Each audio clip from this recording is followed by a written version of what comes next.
हम लोग पिछले क्लास में न्यूक्लियर रिएक्टर के बारे में कह रहे थे। यहाँ पर पिछले क्लास में कुछ सेंटेंस लिखना बाकी रह गया था, तो उसको मैंने पुनः शुरू कर दिया है। न्यूक्लियर रिएक्टर आप देख लीजिए। Nuclear reactor is a device in which a self-sustained controlled reaction is produced in a flammable material। एक डिवाइस है जिसमें सेल्फ कंट्रोल्ड रिएक्शन मेंटेन होती है। इसका मतलब है कि न्यूक्लियर रिएक्टर एक सोर्स है कंट्रोल्ड एनर्जी का, जिस कंट्रोल्ड एनर्जी का हम लोग यूज करते हैं या कर सकते हैं इलेक्ट्रिसिटी को जनरेट करने के लिए। यानी thus nuclear reactor is a source of controlled energy and is used to generate electricity. Nuclear reactor एक डिवाइस है जिसमें कंट्रोल्ड चेन रिएक्शन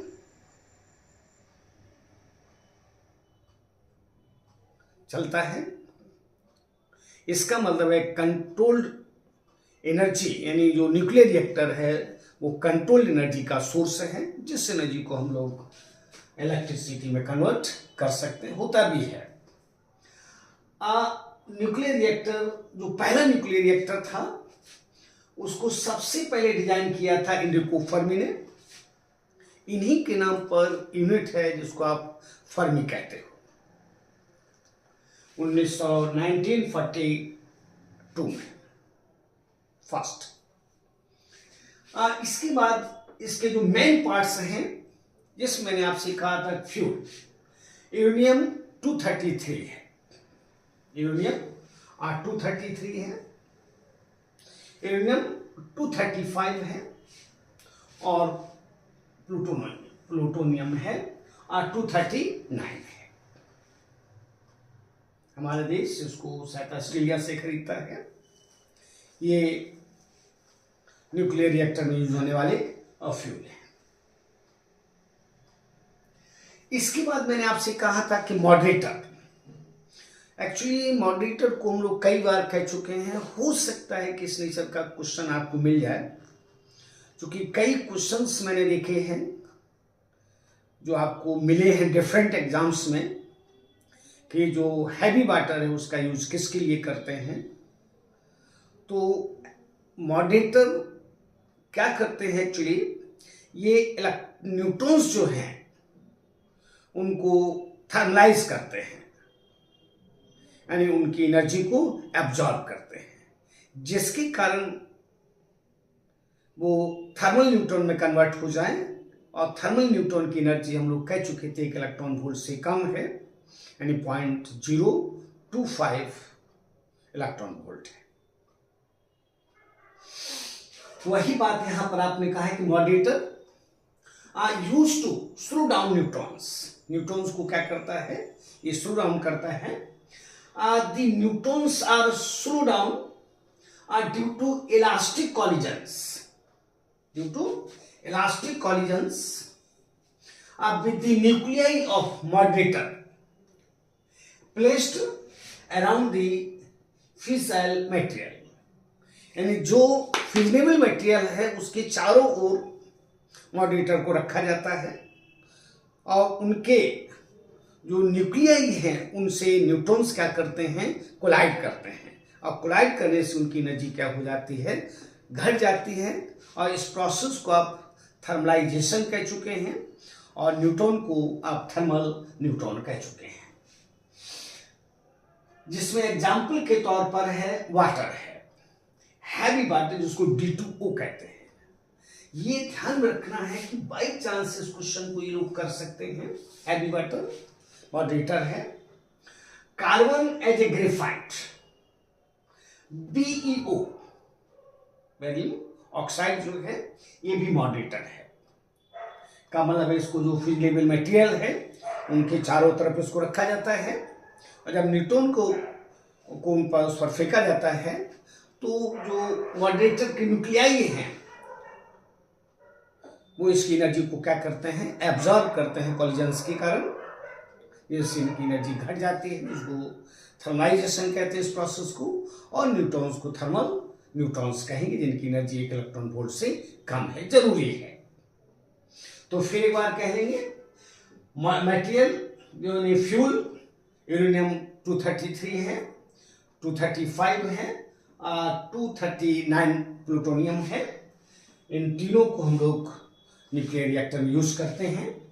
मॉडरेटर का यूज करते हैं न्यूट्रॉन को स्लो डाउन करने के लिए, और इस प्रोसेस को थर्मलाइजेशन कहते हैं। और जो न्यूट्रॉन्स प्राप्त होते हैं उनको थर्मल न्यूट्रॉन्स कहते हैं, इनकी एनर्जी 1 इलेक्ट्रॉन वोल्ट से कम है। तो यहां पर मुझे आशा इसी क्वेश्चन की है जो कि मैंने देखा है एम्स वगैरह में इस तरह का क्वेश्चन, या AIPMT में इस तरह का क्वेश्चन हुआ है। कई तरीके के क्वेश्चन मैंने देखे हैं जिसमें उन्होंने मॉडरेटर का यूज किया है। तो इसको हटा देते हैं, ध्यान रखिएगा। हैवी वाटर, इसको मैंने घेर दिया है।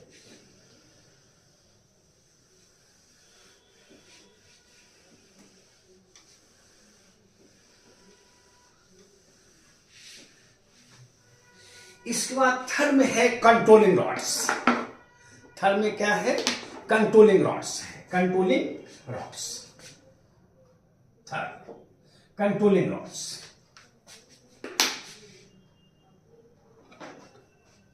Controlling rods.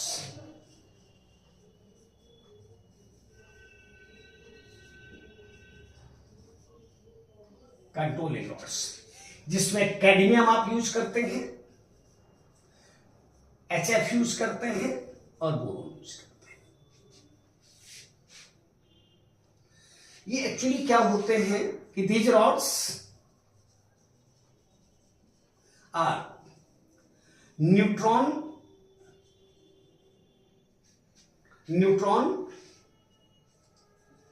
Absorbing materials. ये न्यूट्रॉन्स को क्या करते हैं, एब्जॉर्ब करते हैं, एंड सो मेंटेन कंट्रोल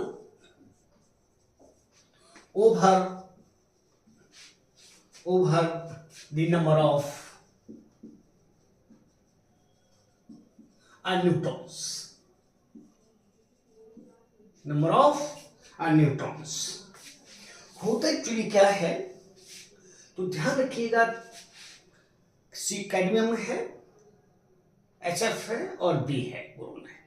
इनमें से भी हो सकता है कि इसमें किस रॉड का यूज करते हैं कंट्रोलिंग रॉड्स के लिए। तो इस तरह के पाइल्स होते हैं, उनको न्यूक्लियर पाइल्स बोलते हैं। जैसे कि यहाँ पर ये कैडमियम मान लेते हैं, कैडमियम की रॉड है और यहां से न्यूट्रॉन आ रहा है। जैसे एक न्यूट्रॉन ये है, एक न्यूट्रॉन ये है और एक न्यूट्रॉन ये है, ये आ रहा है। तो ये जो न्यूट्रॉन आप देख रहे हो, ये वाला न्यूट्रॉन, ये सभी न्यूट्रॉन्स हैं, सभी न्यूट्रॉन्स हैं।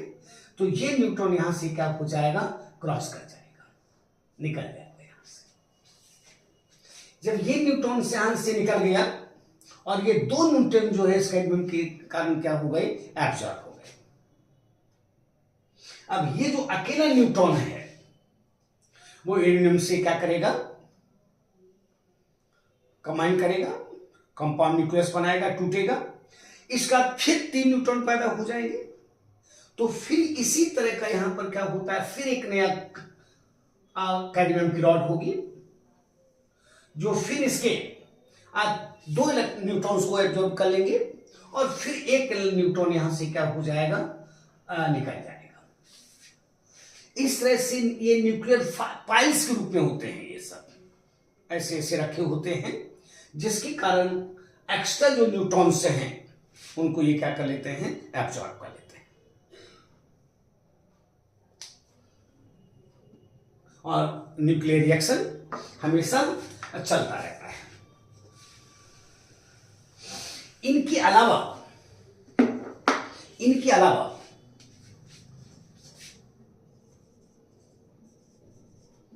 in addition to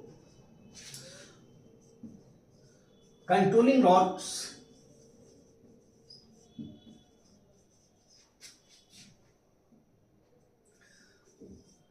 reactor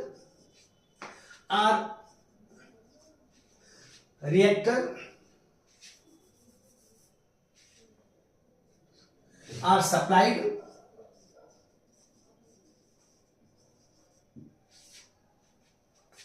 safety rods,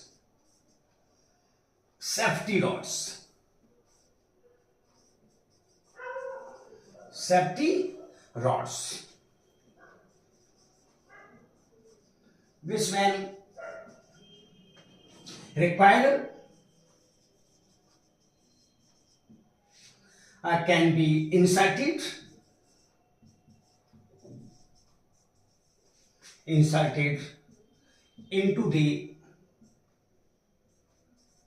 reactor,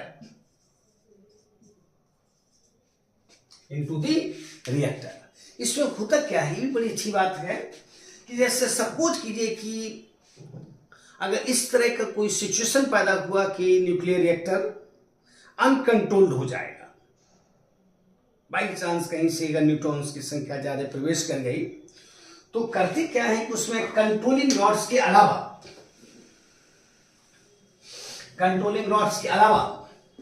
उसमें एक्स्ट्रा रॉड्स को इंसर्ट करते हैं, और जैसे इस प्रकार की कोई बात होती है, यानी न्यूक्लियर रिएक्शन को डाई कर देना है, उसको रोक देना है, तो ये रॉड्स को उसमें क्या करते हैं, प्रवेश कर देते हैं, जिसके कारण सो दैट जो के का मान है ये 1 से कम जाता है और न्यूक्लियर रिएक्टर क्या हो जाता है, डाई हो जाता है। इससे सेफ्टी है, काफी अच्छी सेफ्टी है, इसमें अच्छी सेफ्टी है। और काफी समय से अब देखिए बॉम्बे में 1983 में बॉम्बे को देखा है, अभी तक वहां पर कोई घटना नहीं घटी है।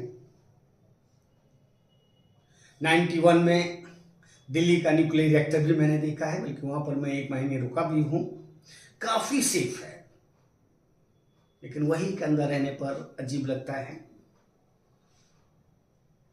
सेफ है ये, यहां तक कि संसद में हंगामा भी हुआ था, जिसमें बन रहा था कि पूरी दिल्ली को यानी एटम बम पर बैठा दिया गया है, जबकि उस समय से 81 A.K. मेहता उसमें डायरेक्टर थे उसके, अभी तक कहीं कुछ नहीं है, आराम से चल रहा है। तो कारण है कि बहुत सारी सेफ्टी उसमें है, जैसे कि आपने एक्स्ट्रा सेफ्टी रॉड्स भी उसने यूज कर ली हैं। अगर कोई वैसी बात होती है तो आप न्यूक्लियर रिएक्टर को क्या कर सकते हैं, डाई कर सकते हैं। डाई करने का मतलब है कि आप के को 1 से घटा दो। के को 1 से घटाने का मतलब है कि सारी की सारी न्यूट्रॉन्स को क्या कर लो, एब्जॉर्ब कर लो। तो जब न्यूट्रॉन्स ही नहीं रहेंगे तो रिएक्शन होगा नहीं, और न्यूक्लियर रिएक्टर क्या हो जाएगा, डाई हो जाएगा, रुक जाएगा। ओके, तो यहां पर एक आशा के तौर पर हम कह रहे हैं कि ये 3 रॉड्स हैं, इनमें से बाई चांस कर दी, वैसे मॉडरेटर काफी ज्यादा किया हुआ क्वेश्चन है कि मॉडरेटर को इनमें से किसको मॉडरेटर के रूप में यूज करते हैं, जिसमें हैवी वाटर अक्सर उन्होंने आंसर के रूप में लिया है। इसके बाद कंट्रोलिंग रॉड्स। चौथी जो व्यवस्था है वो कूलेंट्स की है। Coolants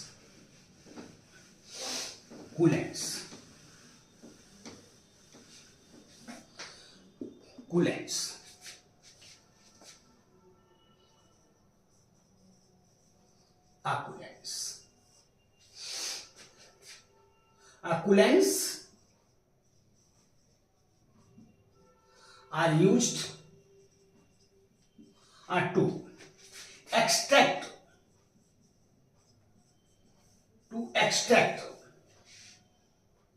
energy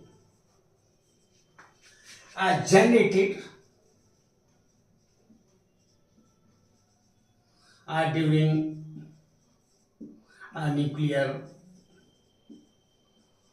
reactions। जो न्यूक्लियर रिएक्शंस के समय एनर्जी जो जनरेट करती है उसको ये कूलेंट्स क्या करते हैं, एब्जॉर्ब कर लेते हैं। यही कारण होता है कि जनरली समुद्र के किनारे, जैसे बार्क ये भाभा एटॉमिक रिसर्च सेंटर है, समुद्र के किनारे है, ट्रॉम्बे में है, जो कि पानी कूलेंट के रूप में यूज होता है। बहुत सारे, जैसे कि आप वाटर को यूज कर सकते हैं, आप CO2 को यूज कर सकते हैं, आप एयर को यूज कर सकते हैं, ये आप लिक्विड, आप सोडियम को यूज कर सकते हैं। ये सभी किसके रूप में है, कूलेंट्स के रूप में है। इसमें जनरली आप वाटर को यूज करते हैं क्योंकि इसकी स्पेसिफिक हीट कैपेसिटी सबसे ज्यादा है, और यही कारण है कि सबसे ज्यादा एनर्जी को ये क्या करता है, हीट एनर्जी को एब्जॉर्ब करता है पानी। आपने देखा होगा कि मैंने आपको बताया था, याद होगा कि गर्म पानी को बोतल में भर लेते हैं और फर्मेंटेशन के लिए उसको यूज करते हैं। कभी कहीं पर दर्द अगर हो जाता है तो गर्म पानी बोतल में भरकर उससे सिकाई करते हैं। तो क्यों करते हैं, क्योंकि वाटर की स्पेसिफिक हीट कैपेसिटी ज़्यादा होने के कारण वो बहुत जल्दी ठंडा नहीं होता है। यानी hot water in bottles is used in fermentation because heat capacity, specific heat capacity of water is high. Due to this ये तुरंत ठंडा नहीं होता, कुछ समय तक गर्म रहता है। इसलिए इसका यूज करते हैं यहाँ पर कूलेंट्स के रूप में, जो कि बहुत सारी एनर्जी को एब्जॉर्ब कर लेता है। आप एयर को भी यूज कर सकते हैं, आप CO2 को भी यूज कर सकते हैं, आप लिक्विड सोडियम को भी यूज कर सकते हैं। किस ग्रुप में, आप कूलेंट्स के रूप में। इसके बाद आप फिफ्थ में है biological sheet.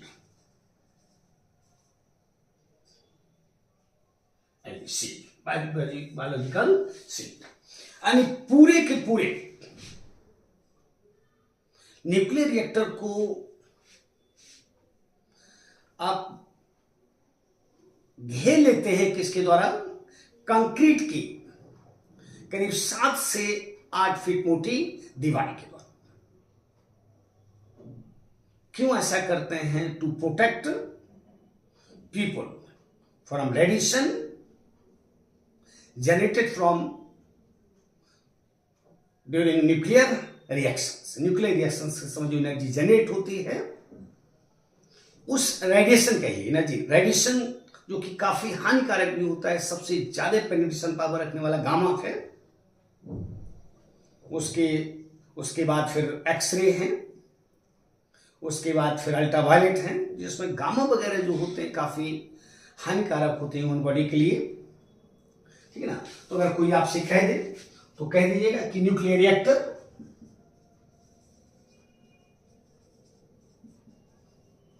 Is surrounded by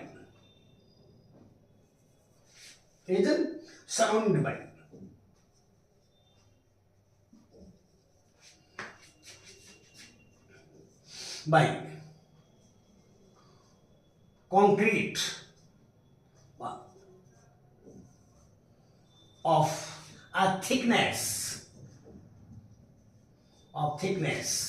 about 7 feet to 8 feet to protect public from radiation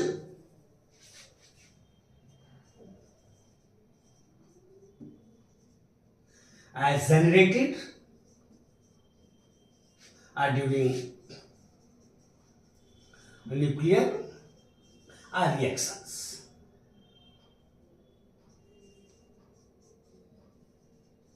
ये आपसे नहीं करेगा, लेकिन मुझे 2 ही आशाएं रहती हैं, एक मॉडरेटर की और एक कंट्रोलिंग रॉड्स की। तो मॉडरेटर थर्मलाइजेशन का काम करता है, क्योंकि फिजन और फ्यूजन दोनों ही आपके सिलेबस में है। नया सिलेबस सबों को आप विजय जी ने भेज दिया है, कहीं ज़्यादा हम लोग पढ़ रहे हैं तो उसमें फिजन भी है और फ्यूजन भी है, और ये सारा का सारा इतिहास फिजन से रिलेटेड है, तो बाई चांस कर दे। ओके, एक और मुझे आशा रहती है कि power of reactor, power of nuclear reactor, ये थोड़ा सा हमको आशा रहती है, 90% आशा है कि बाई चांस क्वेश्चन कर दे power of nuclear reactor.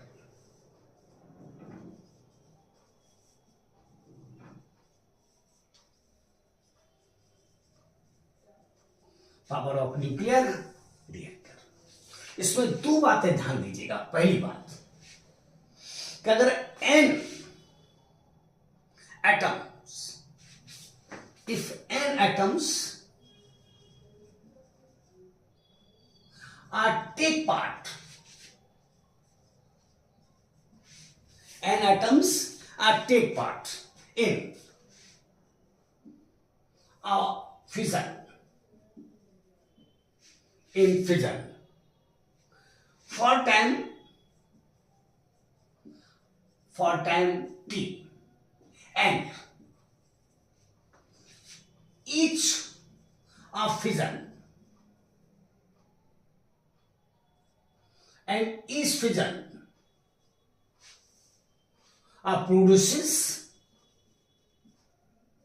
energy E, then power of a nuclear reactor will be, total energy हो गई n इंटू ई एक सेकंड में, और एक सेकंड में जो ये टोटल एनर्जी हो गई, और t समय है तो एक सेकंड में एनर्जी हो गई, और इसी को आप कहेंगे p, और इसकी यूनिट हो जाएगी वाट। अगर इसमें t का मान 1 सेकंड ले ले तो डायरेक्ट पावर आ जाएगी किसमें, बाट में आ जाएगी, तो आपको भाग नहीं देना पड़ेगा टाइम का। If t equal to 1 second, then आप p बराबर हो जाएगा किसके, n इंटू ई के हो जाएगा। बी की क्वेश्चन करते,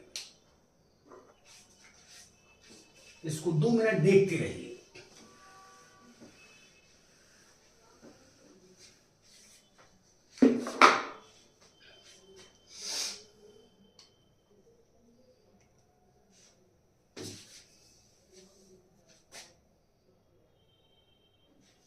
ठीक है ना, जैसे कि अगर हम एग्जाम्पल कर दे, फॉर एग्जाम्पल इस पर निगाह दीजिएगा। Example, if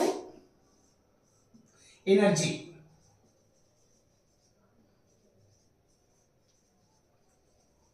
are released, if energy released in the fission during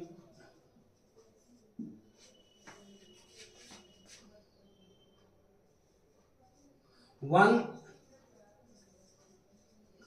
nuclear reaction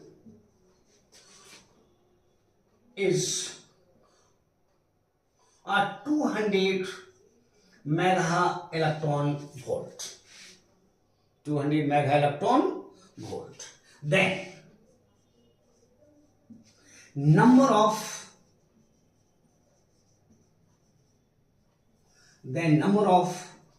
nuclei, the number of nuclei are required per second, required per second,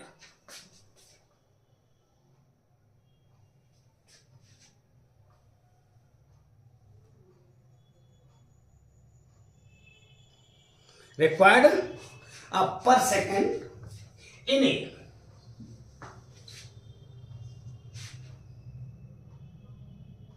reactor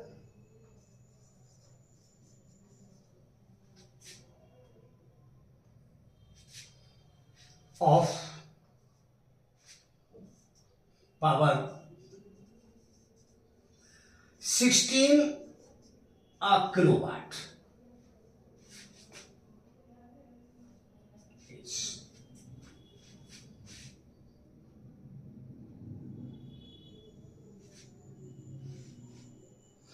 हो सकता है कर दे, 90% आशा रख सकते हो। तो इसमें कुछ नहीं ध्यान रखा, आपको पर सेकंड है मालूम, पर सेकंड यहां पर है, तो इसका फॉर्मूला यही है, और P आपको दिया है, और आपको क्या निकालना है, N निकालना, और पर रिएक्शन आपको एनर्जी दे रहा है कितने, 200 दे रहा है।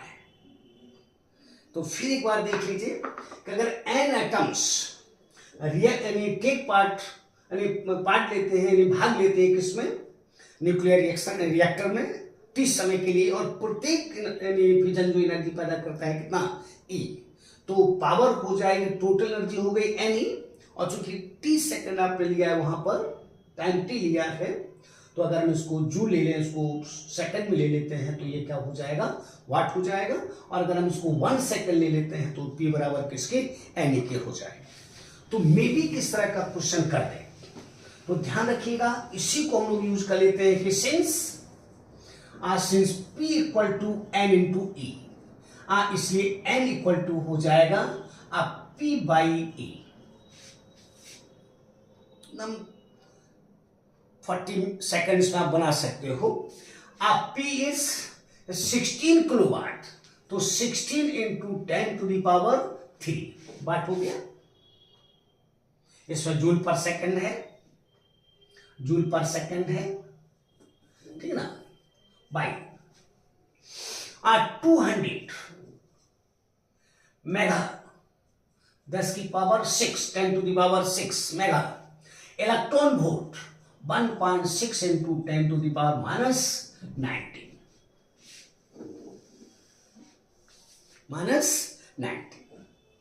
देख लीजिए, ये 1 2 आप देख लीजिए, सॉल्व कर लीजिएगा, ये आप आराम से सॉल्व किया जा सकता है। अगर हम इसको इससे हटा दें तो ये हो जाएगा नीचे, इसको ऊपर ले जाएंगे तो हो जाएगा 16 इंटू 10 टू द पावर 20 और 2 19 और 1 20 और 2 22 हो जाएगा, और y हो जाएगा यानी 200 into 10 to the power 6 into 1.6 आप कर सकते हो। इसके बाद अगर हम इस डेसिमल को हटा दें तो ये हट जाएगा, इसको यहां से इसे हटा सकते हैं, इसे हटा सकते हैं, और इसके बाद आराम से कैलकुलेट कर सकते हो, ठीक ना, क्योंकि नीचे 2 बचेगा तो 2 इंटू 10 टू दी पावर कुछ आ जाएगा, आराम से आ जाएगा, ये शायद आ जाएगा 14 आ जाएगा, 16 है वहां पर, यानी 5 इंटू 10 टू दी पावर 14।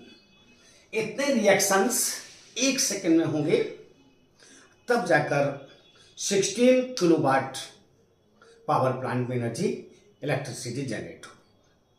एक क्वेश्चन ये रहा, may be second by Einstein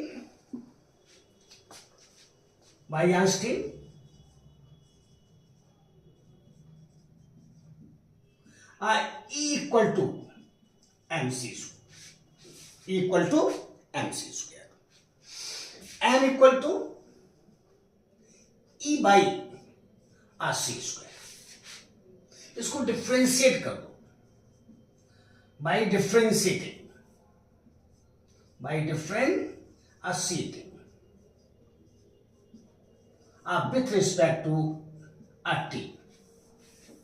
with respect to RT, m dm by dt is equal to 1 by c square dE by dt।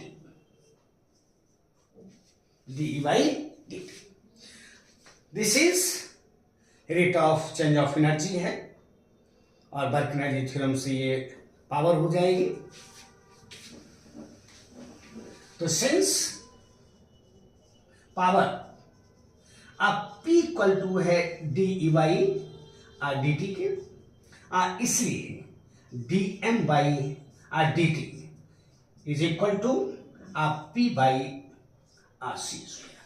May be इसे कर दे आपसे, मे बी, मुझे 90% आशा है कि कर सकता है, क्योंकि सिलेबस कम है और जब सिलेबस कम होता है तो क्वेश्चन की आशा होती है हर जगह से। इसमें क्या कर सकता है, पावर दे सकता है। जैसे अगर कोई कह दे कि दी पावर ऑफ या power plant can generate energy 1000 kilowatt, और तब आपसे कह दे कि किस रेट से ईंधन जलेगा, तो आपको ये मालूम हो गया 1000 किलोवाट।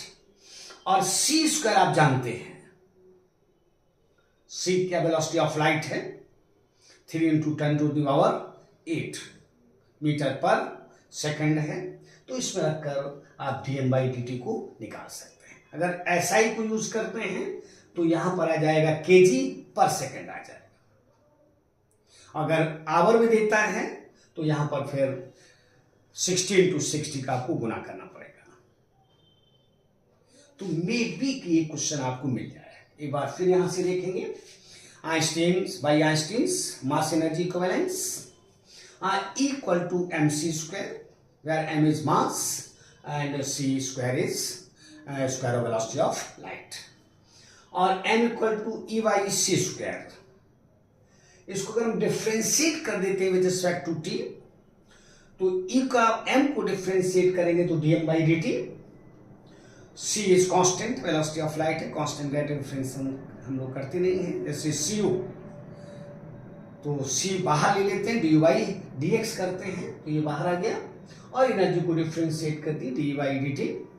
और since rate of change of energy को हम लोग पावर कहते हैं, वर्क एनर्जी थ्योरम से वर्क और एनर्जी बराबर है, सेम है, तो ये पावर है पावर प्लांट की, तो dm/dt इक्वल टू हो जाएगा p/RC स्क्वायर के। मे बी किसी क्वेश्चन कर दे।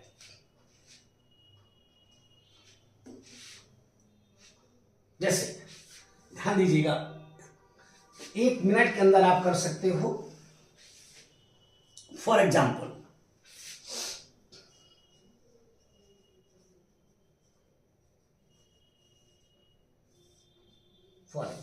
जैसे अभी मैंने कहा था the power obtained, the power obtained from a nuclear power a plant is 1000 kilowatt. 1000 kilowatt. 1000 kilowatt. ये किसका है? अ पावर है। किलो मीन्स 10⁻³ है। द मास ऑफ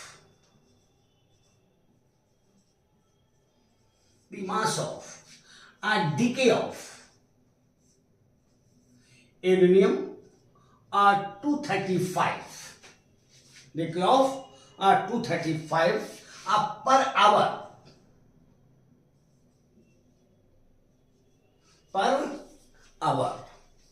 इच,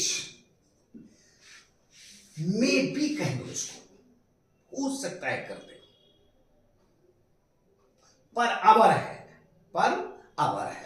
और जो फार्मूला है उससे पर सेकंड है, तो 1 आवर 16 × 60 सेकेंड्स आप कन्वर्ट कर सकते हैं। तो dm/dt निकालना है, dm/dt आपको निकालना है, आराम से निकाल लोगे।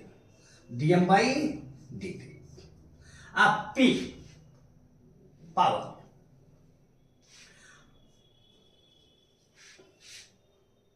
1000 kilo into 10⁻³ by c square 3 × 10⁸ square KG पर सेकेंड, केजी पर सेकेंड, केजी पर सेकेंड।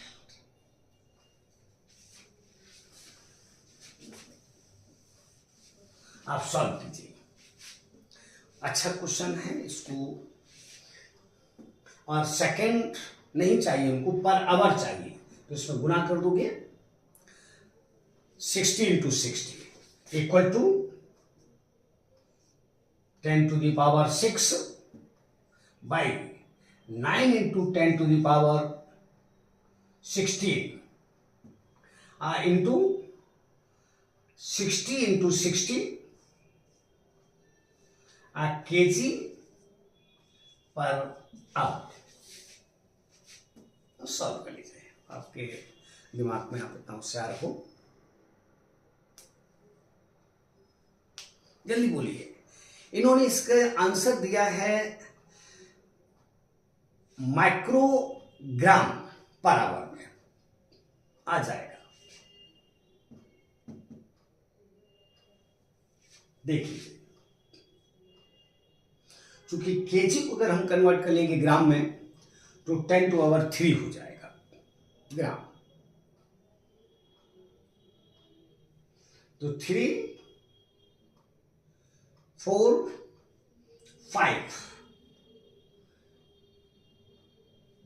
और यहां पर 6 11 हो गया, और यहां पर 16 है, तो यहां बचेगा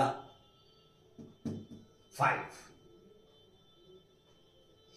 इससे एक कट जाएगा तो 3 4 हो जाएगा, 4 5 ऊपर ले जाओ तो 4 इंटू 10 टू दी पावर -5 हो जाएगा, और एक और बढ़ा दो तो 40 कर दो, तो 40 इंटू 10 टू दी पावर -6, क्योंकि आप किलोग्राम को कन्वर्ट कर चुके हो, तो इसका आंसर हो जाएगा 40 microgram per hour. The best question है। ओके।